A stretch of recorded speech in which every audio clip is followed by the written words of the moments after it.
미술은 시대를 반영합니다. 미술이 시대만 반영하는 것은 아니지만 미술은 시대도 반영합니다.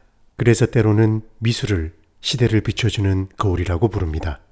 미술은 시대와 밀접한 관계를 맺고 있기 때문에 미술에는 시대성과 역사성이 녹아 있습니다. 미술이 변화해온 역사적인 자취를 되짚어보면 특히나 시대상과 아주 밀착된 미술이 발견됩니다. 18세기 중반에서 19세기 초반, 대략 1750년 무렵에서 1800년까지의 시기를 미술사에서는 신고전주의라고 부릅니다. 클래식이라고 부르는 고전주의는 고대 그리스와 로마의 예술을 모범으로 합니다. 이미 15세기 이탈리아에서 고대를 모범으로 한 르네상스가 일어났기 때문에 그것과 구분하기 위해 18세기 중반 다시 한번 일어난 고전주의를 신고전주의라고 부릅니다. 유럽인들은 학문이나 문학 그리고 예술 등 많은 정신문화 영역에서 자신들의 뿌리를 고대에서 찾았습니다. 고대 그리스와 로마는 유럽 문화의 근간이었고 이런 이유로 유럽을 이해하기 위해서는 고대에 대한 지식이 어느 정도 필요합니다.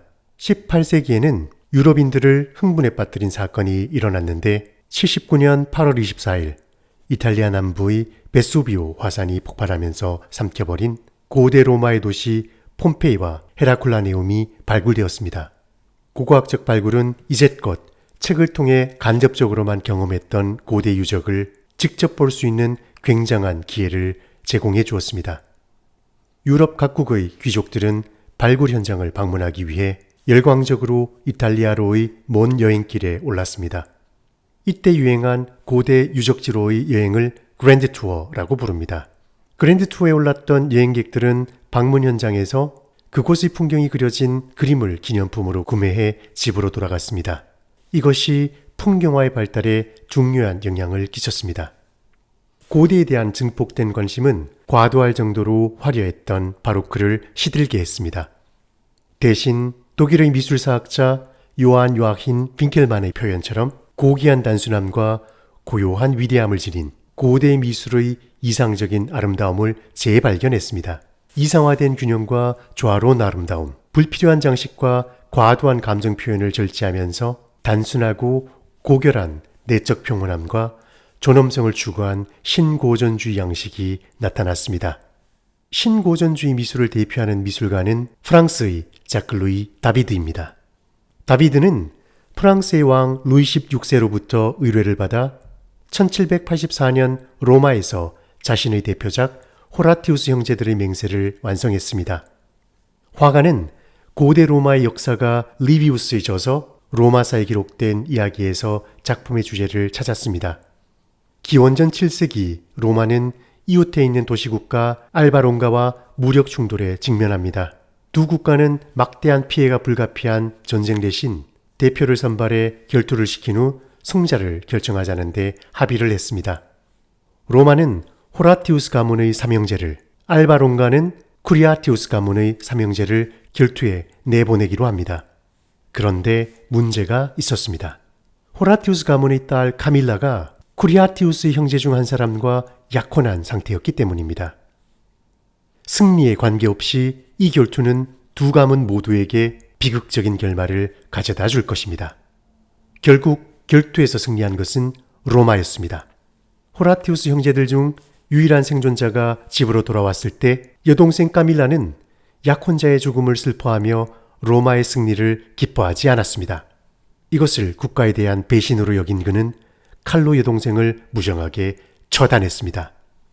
이 비극적인 이야기는 국가에 대한 의무와 애국심, 그리고 개인이 겪게 되는 사적인 감정 사이의 충돌과 갈등을 상징적으로 보여줍니다. 호라티우스는 국가에 대한 충성을 선택하는 대신 가족의 희생을 감수했습니다. 카밀라의 죽음은 전쟁의 잔혹함과 그로 인한 인간적 고통을 강조하는 한편 국가의 승리 이면에 숨겨진 개인의 희생과 비극을 보여주기도 합니다. 이 이야기의 메시지는 분명해 보입니다. 국가와 공공의 이익을 위해 개인의 감정은 희생될 수 있다. 이것이 고대 로마의 미덕이었습니다. 애국심을 강조한 고대 로마의 미덕을 화가 다비드는 어떻게 그림으로 표현했을까? 고대 로마 유적과 르네상스와 바로크 미술에 대해 해박한 지식을 가지고 있었던 다비드는 장엄하고 절제된 형식으로 화면을 구성했습니다. 둥근 기둥이 아치로 연결된 고전적인 건축을 배경으로 로마 군인의 복장을 한 호라티우스 가문의 삼형제가 중앙에 위치한 아버지를 향해 절도 있는 동작으로 팔을 뻗으며 승리를 맹세하고 있습니다. 아버지는 세 아들에게 나눠줄 칼을 들고 있습니다. 하늘을 우러러보는 간절한 그의 눈빛은 아들들의 무사귀환을 염원하고 있습니다. 필승의 결의에 찬 남성들과는 대조적으로 화면 우측으로 체념한 듯 착잡한 여인들이 깊은 슬픔에 빠져 있습니다. 화면 깊숙한 어둠 속에 자리한 한 여인은 두 아이를 감싸 안으며 근심을 감추지 못합니다. 이성과 감정, 애국심과 개인의 희생, 충성과 비극이라는 딜레마적 상황을 화가 다비드는 서로 대립되는 형식으로 풀어냈습니다. 결연한 의지를 표출하며 엄격한 자세를 취하고 있는 남성들은 명료한 직선으로 묘사되었다면 비통한 감정에 지배당한 여인들은 불규칙한 곡선으로 표현되어 있습니다. 작품의 주제와 내용을 회화의 형식으로 일치시켰다는 점에서 다비드가 얼마나 뛰어난 화가였는지 알 수 있습니다. 1785년 다비드의 이 그림은 파리의 살롱전을 통해 소개되어 대중적 관심을 한몸에 받았습니다. 1789년 프랑스에서는 혁명이 일어났습니다. 국가를 위해 개인의 희생을 강조하는 다비드의 그림은 왠지 모르게 혁명 발발의 흉흉한 조짐처럼 느껴집니다.